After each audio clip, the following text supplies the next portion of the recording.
শেখ হাসিনা, জয় ও পুতুলের বিরুদ্ধে প্লট দুর্নীতি মামলার রায় আজ। যাবজ্জীবন কারাদণ্ডের আশা দুদকের। অবৈধভাবে রাজুকের ৩০ কাঠা প্লট নেয়ার অভিযোগ। জামায়াত সহ ৮ দলের আন্দোলন রূপ নিচ্ছে গণভোটের প্রচারণায়। রাষ্ট্র সংস্কারে হাঁ জয় যুক্ত করাই লক্ষ্য। ৩০ নভেম্বর থেকে শুরু হচ্ছে ৭ দিনব্যাপী কর্মসূচি। শত শত ঝুঁকিপূর্ণ ভবনে দেদারসে চলছে শিক্ষা কার্যক্রম। রাজুকের ভাঙার আলটিমেটাম থাকলেও মানছে না কর্তৃপক্ষ। ক্ষমতা প্রয়োগের পরামর্শ নগর পরিকল্পনাবিদদের। কড়াইলে আগুনে নিঃস্ব বস্তিবাসী এখন খোলা আকাশের নিচে। ধ্বংসস্তূপে খুঁজছেন শেষ সম্বলটুকু। চাইছেন আশ্রয়, খাবার আর শীতবস্ত্র। দ্রুত মানবিক সহায়তার আহ্বান। এবং হংকংয়ে আবাসিক কমপ্লেক্সের ভয়াবহ আগুনে প্রাণহানি বেড়ে ৪৪। নিয়ন্ত্রণে আসেনি ১৮ ঘণ্টায়ও। নিখোঁজ প্রায় ৩০০। হতাহতের ঘটনায় চীনা প্রেসিডেন্টের শোক।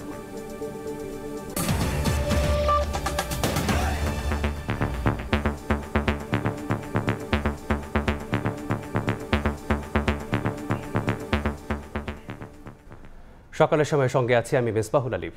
প্লট দুর্নীতির মামলায় শেখ হাসিনার বিরুদ্ধে আজ রায় ঘোষণা করবেন ঢাকার পঞ্চম বিশেষ জজ আদালত। মামলায় তার যাবজ্জীবন কারাদণ্ডের আশা দুদকের। ক্ষমতার অপব্যবহার করে ১০ কাঠার ৩টি প্লট শেখ হাসিনা ও তার ২ সন্তান জয় পুতুলের নামে বরাদ্দ নেন। গণহত্যার দায়ে মৃত্যুদণ্ডের পর এবার দুর্নীতির ৩ মামলায় সাজার দ্বারপ্রান্তে সাবেক প্রধানমন্ত্রী শেখ হাসিনা। অবৈধভাবে রাজুকের ৩০ কাঠা প্লট নেয়ার অভিযোগে মামলাটি করে দুদক। আদালতে আসামিদের উপস্থিত হতে সমন, গ্রেফতারি পরোয়ানা ও পত্রিকায় বিজ্ঞপ্তি প্রকাশ করা হলেও অনুপস্থিত থাকেন তারা। এতে পলাতক অবস্থায় শেখ হাসিনা সহ ৪৭ জনের বিরুদ্ধে চলে বিচার কাজ।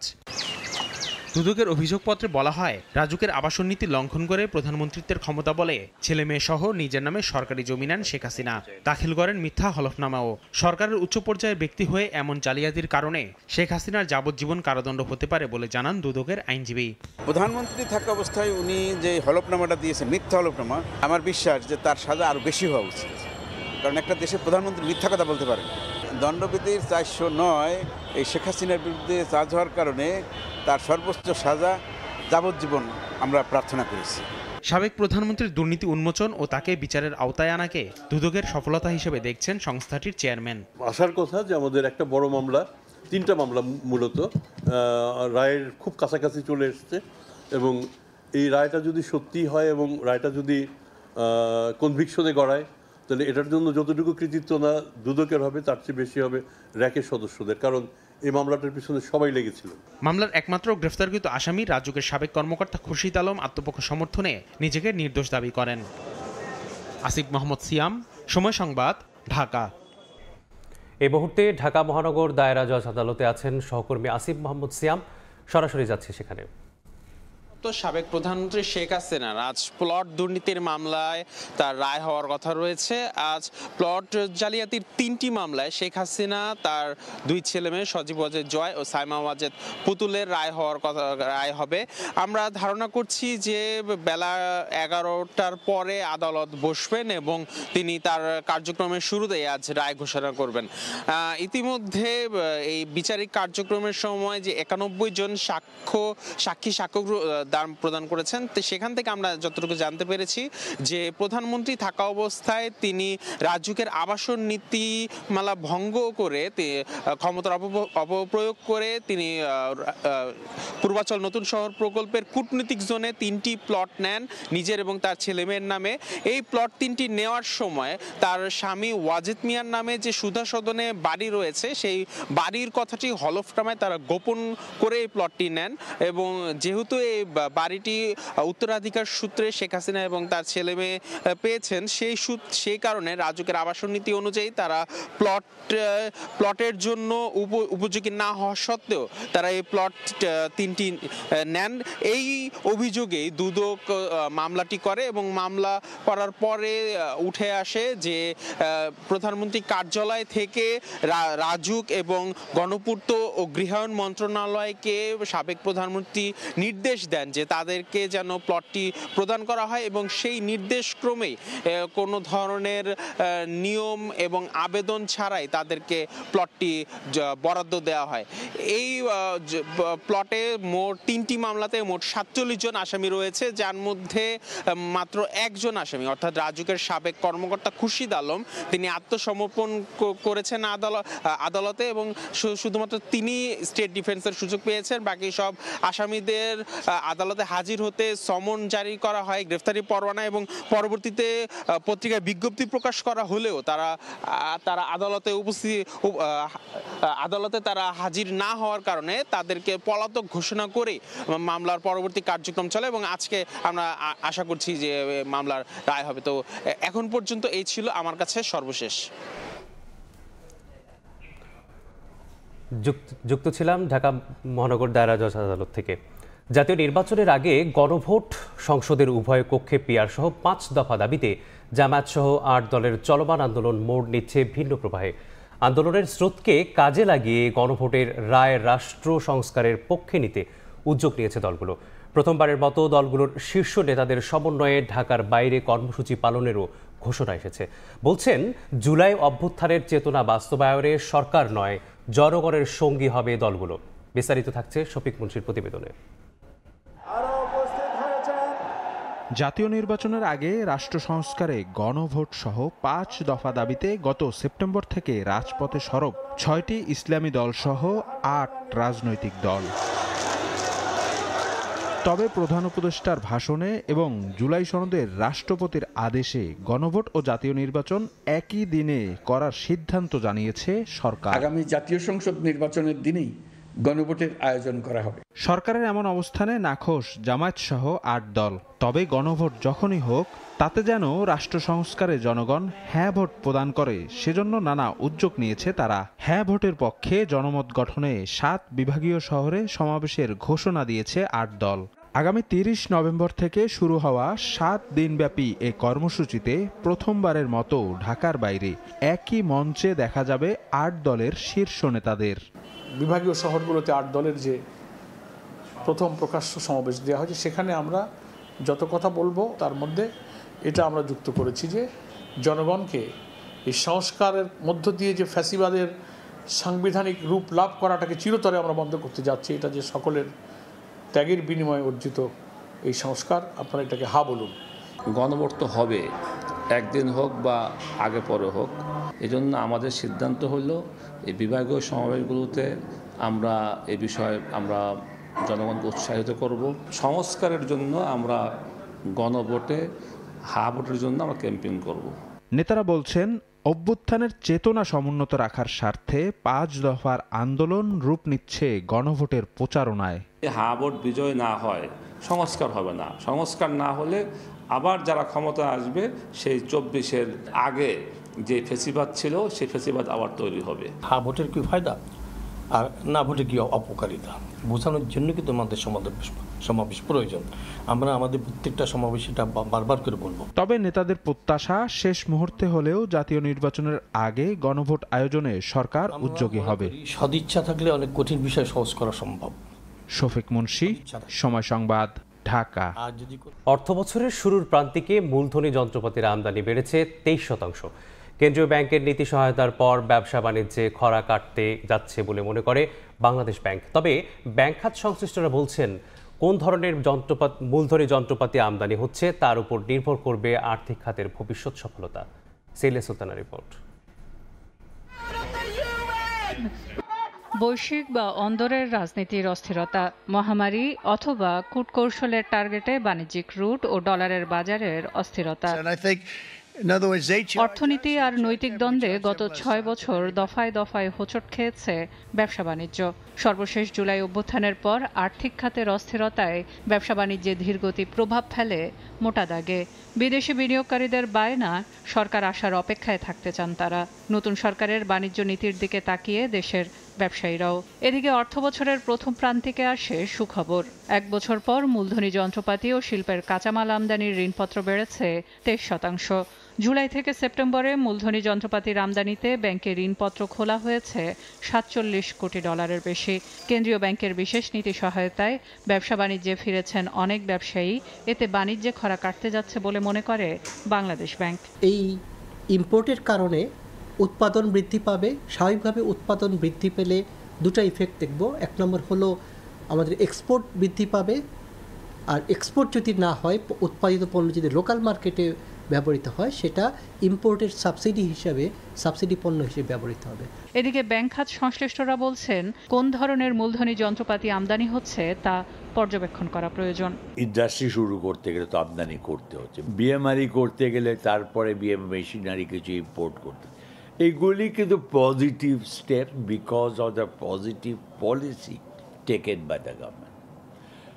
সুতরাং এখানে কিন্তু একটা জিনিসই আমি বলবো অ্যাজ এ কশনারি হিসাবে, যে এগুলি নজরদারি পুরাপুরি রাখতে হবে, যাতে যে আইটেমের কথা বলা হচ্ছে সেখানে কোনো লাক্সারি আইটেম না থাকে।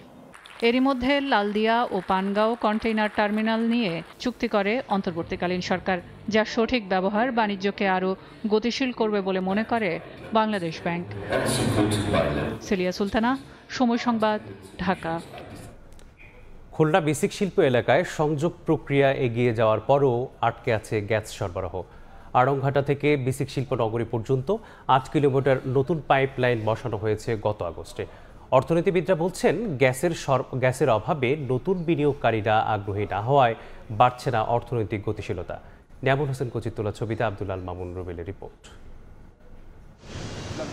খুলনা অঞ্চলের ব্যবসায়ীদের দীর্ঘদিনের দাবির মুখে 2024 সালের জুনে আড়ংঘাটা এলাকার গ্যাস স্টেশন থেকে বিসিক এলাকায় গ্যাস সরবরাহের জন্য পাইপ স্থাপন করে সুন্দরবন গ্যাস কোম্পানি। 18 কোটি টাকা ব্যয়ে 8 কিলোমিটার নতুন পাইপলাইন স্থাপন শেষ হয় গত আগস্ট মাসে। তবে বিসিক শিল্প এলাকায় গ্যাস সংযোগ দিতে এখন নতুন জটিলতা। দীর্ঘদিন ধরে গ্যাসের আশায় থাকা ব্যবসায়ীরা হতাশ। তাদের অভিযোগ, বিদ্যুতের অতিরিক্ত মূল্যে আর্থিক ক্ষতির মুখে পড়েছেন অনেক ব্যবসায়ী। উৎপাদন খরচ বৃদ্ধিতে রুগ্ন শিল্পে পরিণত হচ্ছে বহু প্রতিষ্ঠান। গ্যাসের সংযোগের জন্য তো বিভিন্ন সময় বিভিন্ন অ্যাক্টিভিটি অ্যাপ্লাই করে, কিন্তু দেখা যাবে ওই অ্যাপ্লাই পর্যন্ত শেষ, কার্যক্রম ওই জায়গায় স্থগিত। আমাদের গেট পর্যন্ত আসার পরেও আমরা ভাবছিলাম হয়তো আমাদের কাছে দোরগোড়ায় পৌঁছাবে, কিন্তু কি অজানা কারণে এখনো পর্যন্ত গ্যাসটা আমাদের কাছে আসলো না। আমরা ব্যাপকভাবে ক্ষতিগ্রস্ত হচ্ছি। র ম্যাটেরিয়ালগুলো আছে যেগুলো প্রোডাকশন আমরা তৈরি করি, এগুলোর ক্ষেত্রে গ্যাস হলে আমাদের ব্যবসায় আরও উত্তরোত্তর উন্নতি হবে বলে আমরা মনে করি। এটা তো আদালতের সংশ্লিষ্ট, তো এই জন্য আর কি আমাদের একটু ব্যাক পোহাতে হচ্ছে। তো আশা করি যে বাকি যে শিল্প প্রতিষ্ঠানগুলি আছে, যারা অনেকে আছে হস্তান্তর করবে, তো এখানে অন্যান্য যারা সম্ভাব্য শিল্প প্রতিষ্ঠান তারা হস্তান্তরের মাধ্যমে এটার এই সুযোগটা নিতে পারে।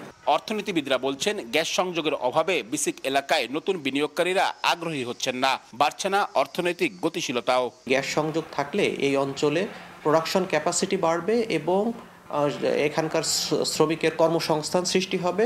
সুন্দরবন গ্যাস কোম্পানি জানায়, সংযোগ অনুমোদনের জন্য পেট্রোবাংলাকে দ্বিতীয় দফায় চিঠি দেওয়া হয়েছে। দ্রুত গ্যাস সরবরাহ নিশ্চিতের চেষ্টা করছেন তারা। আমাদের ঊর্ধ্বতন যারা আছে পেট্রোবাংলা মন্ত্রণালয়, সবাই আসলে খুলনার ব্যাপারে খুবই বিষয়টা নিয়ে খুব চিন্তা করছেন, যেখানে যাতে ইন্ডাস্ট্রিয়ালাইজেশন হয়, কর্মসংস্থান হয়। খুলনার বিসিক শিল্প এলাকায় 240টি প্লটে 84টি শিল্প ইউনিট রয়েছে। এর মধ্যে 10টি ইউনিট বর্তমানে বন্ধ রয়েছে। আব্দুল্লাহ আল মামুন রুবেল, সময় সংবাদ, খুলনা। রাজধানীর কড়াইলে বস্তিতে আগুনে নিঃস্ব হয়ে মানবেতর জীবন কাটাচ্ছেন সব হারানো লোকজন।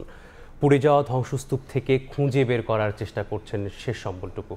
আগুন নেভানোর পর রাতের অন্ধকারের সঙ্গে যোগ হয়েছে শীতের তীব্রতাও, আর সেটাই এখন বস্তিবাসীর প্রধান দুর্ভোগ। বুধবার বিকেলে সরেজমিনে গিয়ে দেখা যায় অসহায় বস্তিবাসী আশ্রয় নিয়েছেন খোলা আকাশের নিচে। যে ঘরে শীতের হাত থেকে বাঁচার সামান্য ব্যবস্থা ছিল, সেটিও এখন পুড়ে ছাই। শীতের রাতে কোনো রকম আশ্রয় খুঁজতে পোড়া ঘরের মেঝেতেই মাদুর ত্রিপল টানিয়ে প্রস্তুতি নিচ্ছেন রাত কাটাতে। এটা রাত্রে তাহার জন্য তাহন তো লাগবো, যতদিন গড় না উঠে অতদিন তো তাকতে তৈব। এটাতে একটু শুয়ে থাকুম, বয়ে থাকুম, এরকম করে কষ্ট করে রাত কাটামো। খুব কষ্টে আছি, আপাতত তেরপালের নিচে হয়তো থাকতে হইব। তো লাগবো, তার তো জায়গা নাই যে থাকবো। দুর্ঘটনার পরপর এলাকায় কিছু স্বেচ্ছাসেবী সংগঠন ত্রাণ কার্যক্রম শুরু করলেও তা প্রয়োজনের তুলনায় অল্প বলছেন ক্ষতিগ্রস্তরা। এমন বাস্তবতায় শিশু ও বৃদ্ধদের জন্য শীত সবচেয়ে বড় হুমকি হয়ে দাঁড়িয়েছে। দরকার তো বাজানো মশারির দরকার, কম্বলের দরকার। এক সেট জামা কাপড় পাইতাম, একটা কম্বল পাইতাম, কিছু পাইতাম, কিছুই না। আমরা কোনো সহযোগিতা পাইনি। কিভাবে বলবো? যদি কিছু পাইতাম তাহলে বলতে পারতাম যে আমরা পাইছি। আগুনে ক্ষতিগ্রস্তদের জন্য সবচেয়ে জরুরি এখন নিরাপদ আশ্রয়, খাবার এবং শীতবস্ত্র। দ্রুত সহায়তা না পেলে বাড়তে পারে মানবিক সংকট। কামরুল হাসান, সময় সংবাদ, ঢাকা। মোংলা বন্দরে অসম্পূর্ণ 2টি জেটি নির্মাণ কাজ বন্ধ রয়েছে প্রায় 2 বছর ধরে। পিপিপির মাধ্যমে এ প্রকল্পের কাজ 2018 সালে শুরু হলেও তা শেষ হওয়া নিয়ে শঙ্কা তৈরি হয়েছে।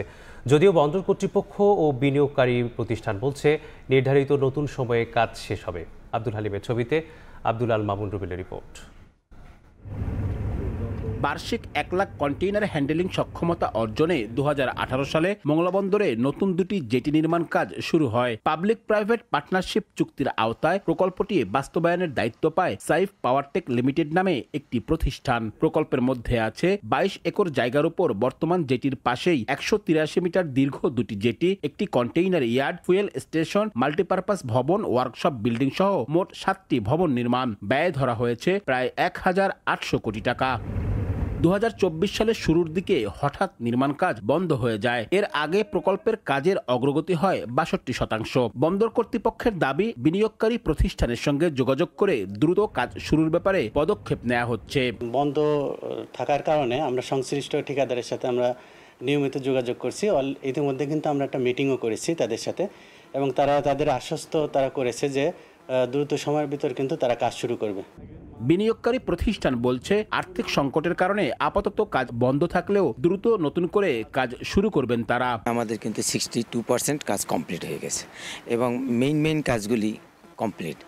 এখন যে কাজটা আছে আমাদের, এটা আমরা যদি শীঘ্রই অর্থনৈতিক অবস্থা ভালো হয়ে যাবে এবং আমরা কমপ্লিট করে ফেলব। আশা করি আমরা 26শে ডিসেম্বরের ভিতরে আমাদের কাজ কমপ্লিট হবে।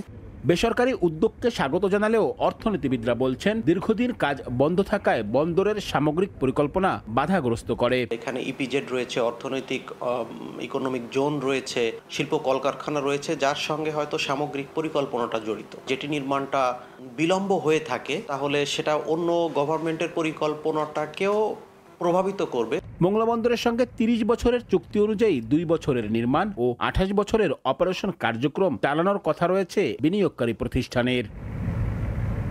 আব্দুল্লাহ আল মামুন রুবেল, সময় সংবাদ, মোংলা। সেতু নির্মাণের 9 বছর হয়নি সংযোগ সড়ক। চুয়াডাঙ্গায় আলমডাঙ্গায় কুমার নদের উপর নির্মিত সেতুর দুপাশে সংযোগ সড়ক না থাকায় কোনো কাজই আসছে না। চলাচলের উপযুক্ত না হওয়ায় সাধারণ মানুষের দুর্ভোগ চরমে। মাহফুজ পাপনের তথ্য ও ছবি নিয়ে রিপোর্ট। চুয়াডাঙ্গার আলমডাঙ্গা উপজেলার কালিদাসপুর ইউনিয়নের আসাননগর ও বক্সিপুর গ্রামের মাঝ দিয়ে বয়ে গেছে কুমার নদ। আর এই নদের উপর 2016 সালের ডিসেম্বরে কুমার ব্রিজের নির্মাণ কাজ শুরু হয়ে 2017 সালের জুনে শেষ হয়। 60 মিটার দৈর্ঘ্যের ব্রিজ নির্মাণের কাজ পায় আলমডাঙ্গা ঠিকাদারি প্রতিষ্ঠান শরীফুল ইসলাম ট্রেডার্স। নির্মাণে ব্যয় হয়েছে 56,89,000 টাকা। তবে সেতু নির্মাণে 9 বছর পার হলেও চলাচলের জন্য নির্মাণ করা হয়নি দুই পাশের সংযোগ সড়ক। এতে সাধারণ মানুষের চলাচলের পাশাপাশি কৃষি পণ্য পরিবহনে ভোগান্তিতে পড়তে হচ্ছে। ধান, পাট, ভুট্টা নিজাতে দেখা যাচ্ছে আমাদের খুব কষ্ট হয়। দুই গ্রামের মানুষের মাঠের যে ফসল সেগুলো তুলতে পারে না, যার কারণে মানুষের চরম দুর্ভোগ হয়েছে। রাস্তাটা হলে আমাদের সবার পক্ষে যে সুবিধা হয়। সংযোগ সড়ক স্থাপনের পর ব্রিজটি চালু হলে আলমডাঙ্গার 10 গ্রামের মানুষের যাতায়াত সুবিধা হবে। বর্তমানে কালিদাসপুর ও ডাউকি ইউনিয়নের প্রায় 30,000 মানুষ আলমডাঙ্গায় যাতায়াত করতে হয় 10 কিলোমিটারের বেশি পথ। 10 বছর ধরে ব্রিজটা হয়েছে, এপার ওপারে যাতায়াতের কোনো ব্যবস্থা নেই। এই ব্রিজটি কোনো কাজেই আসছে না। প্রায় 57 লাখ টাকা সরকারের শুধুই গচ্ছা। নতুন প্রকল্প পেলে সংযোগ সড়ক স্থাপন করা হবে বলে জানান উপজেলা প্রকল্প বাস্তবায়ন কর্মকর্তা। সামনে যে বরাদ্দ আসুক, অথবা আমাদের হলো ইজিপিপি একটা কার্যক্রম আছে, এটা রিসেন্ট শুরু হওয়ার কথা। যদি শুরু হয় তাহলে আমি ইমিডিয়েট এটা হলো এই রাস্তাটা সংস্কার করে জনগণ যেহেতু অবাধ চলাচল করা পারে সেই ব্যবস্থা করব। কুমার সেতুটি নির্মাণের ব্যয় হয়েছে 56,89,000 টাকা। সময় সংবাদ, চুয়াডাঙ্গা। জনবল সংকটে বন্ধ হয়ে আছে ঝিনাইদহের শৈলকুপার মিনি মৎস্য হ্যাচারি। মাছ চাষিদের উন্নত মানের রেণু সরবরাহের উদ্দেশ্যে নির্মাণ করা হলেও প্রয়োজনীয় জনবল ও নিয়মিত তদারকির অভাবে প্রত্যাশিত সেবা কখনোই পাননি এ অঞ্চলের মানুষ। মৎস্য বিভাগ বলছে নতুন করে কার্যক্রম চালুর ব্যাপারে উদ্যোগ নেওয়া হয়েছে। লোটাস রহমান সঙ্গে রিপোর্ট। 1982 সালে ঝিনাইদহের শৈলকুপার কোটপাড়ায় নির্মাণ করা হয় মিনি মৎস্য হ্যাচারি। শুরুর দিকে প্রাথমিক পর্যায়ে 2-1 বার রেণু উৎপাদন করা হলেও পরে মান নিয়ে চাষিদের অভিযোগ বাড়তে থাকে। চাহিদা কমে যাওয়ায় ধীরে ধীরে বন্ধ হয়ে যায় উৎপাদন।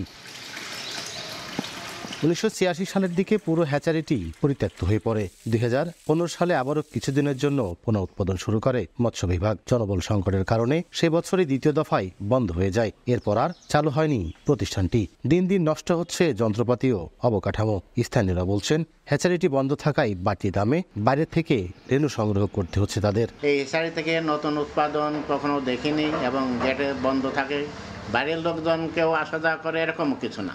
নতুন করে যদি এর কার্যক্রম শুরু হতো তাহলে হয়তো সাধারণ জনগণ এর থেকে অনেক সুফল ভোগ করতে পারত। আমি এই 5 বছরের ভিতর কখনো দেখলাম না হ্যাচারি পরিচর্যা হইলো বা হ্যাচারির কোনো কাজ আসলো।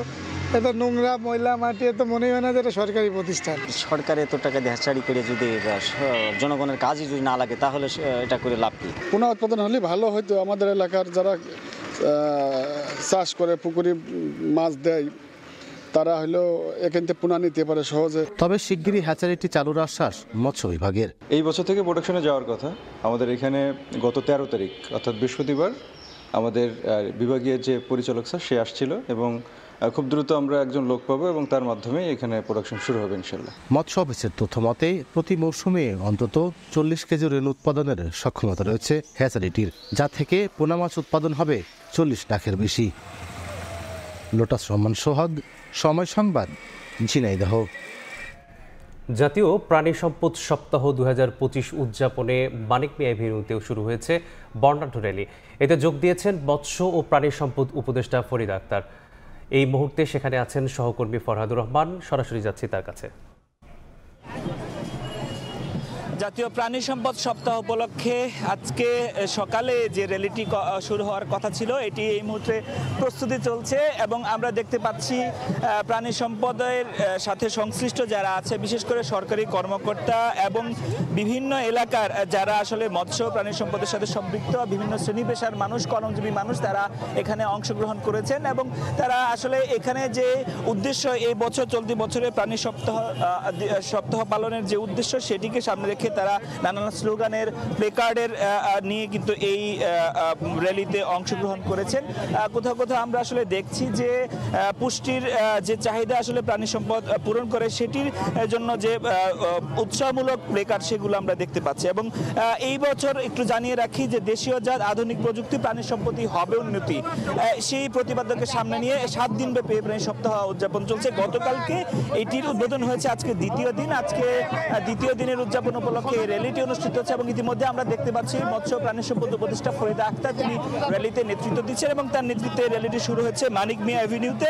এবং এই র্যালিতে আসলে যেটি বলছিলাম নানা শ্রেণী পেশার মানুষ, সরকারি কর্মকর্তা সবাই কিন্তু যোগ দিয়েছেন এবং একটু জানিয়ে রাখি এই বছর প্রাণী সম্পদের উন্নয়ন, প্রযুক্তির সম্প্রসারণ, নিরাপদ খাদ্য উৎপাদন সম্পর্কে জনগণের মাঝে সচেতনতা সৃষ্টির জন্য আসলে এই সপ্তাহ উদযাপন হচ্ছে এবং যেটি গতকালকে শুরু হয়েছে আগামী 2 ডিসেম্বর পর্যন্ত এই প্রাণী সপ্তাহ চলবে এবং এই সপ্তাহ যেটি উদযাপন হচ্ছে সেটির মাঝে কিন্তু নানা ধরনের সভা সেমিনারের আয়োজন করা হয়েছে এবং মেলার আয়োজন করা হয়েছে এবং এই বছর এই প্রাণী সপ্তাহ দিবস উপলক্ষে যেটি আসলে মোট 15 জনকে প্রথমবারের মতো পদক দিতে যাচ্ছে মৎস্য প্রাণী সম্পদ অধিদপ্তর এবং যেটি আসলে বলা হচ্ছে বিভিন্ন খাতে অবদানের জন্য, বিশেষ করে কৃষি, খামার ক্ষেত্রে এবং মৎস্য নানা ধরনের মাছ উৎপাদনের ক্ষেত্রে যারা আসলে জাতীয়ভাবে অবদান রাখছেন তাদের অবদানের স্বীকৃতি হিসেবে মোট 15 জনকে এবছর পুরস্কার দেওয়া হবে 5টা ক্যাটাগরিতে।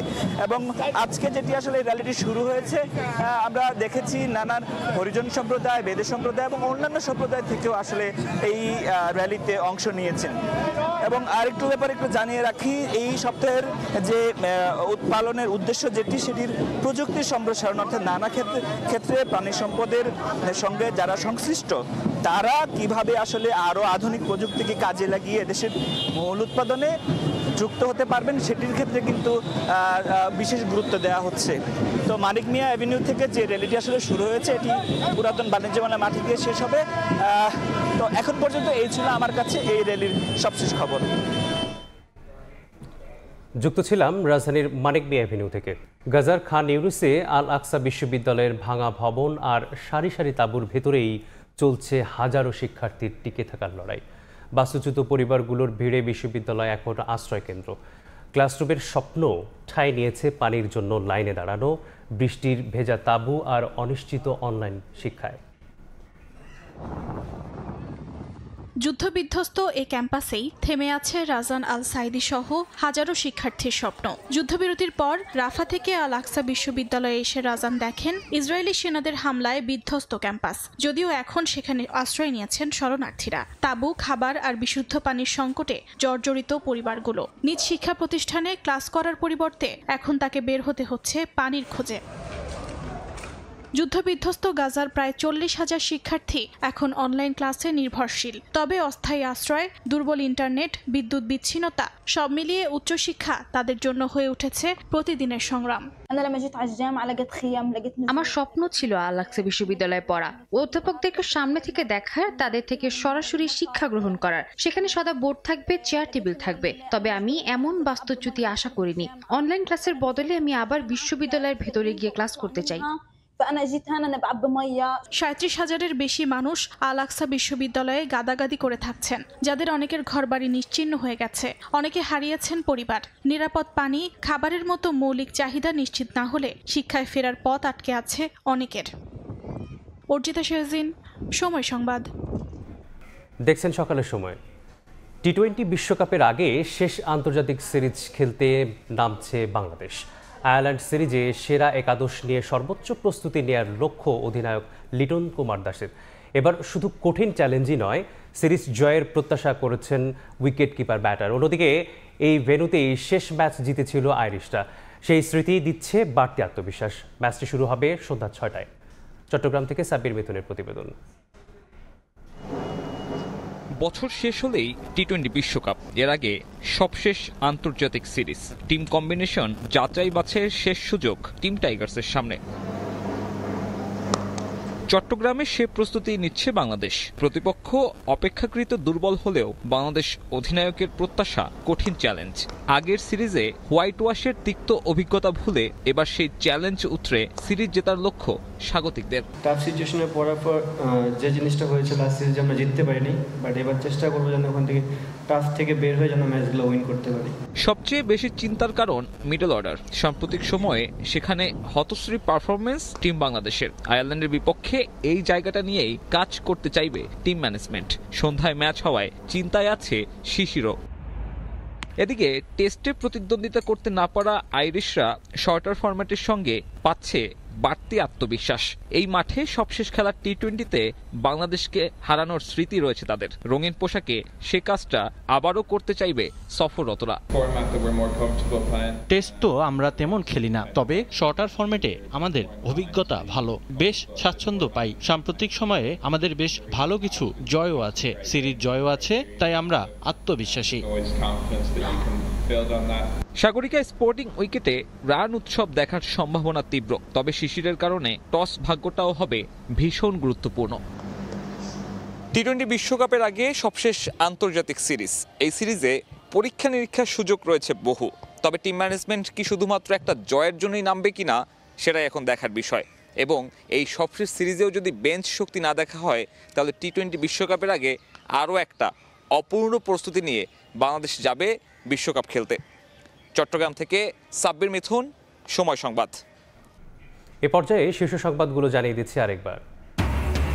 শেখ হাসিনা, জয় ও পুতুলের বিরুদ্ধে প্লট দুর্নীতি মামলার রায় আজ। যাবজ্জীবন কারাদণ্ডের আশা দুদকের।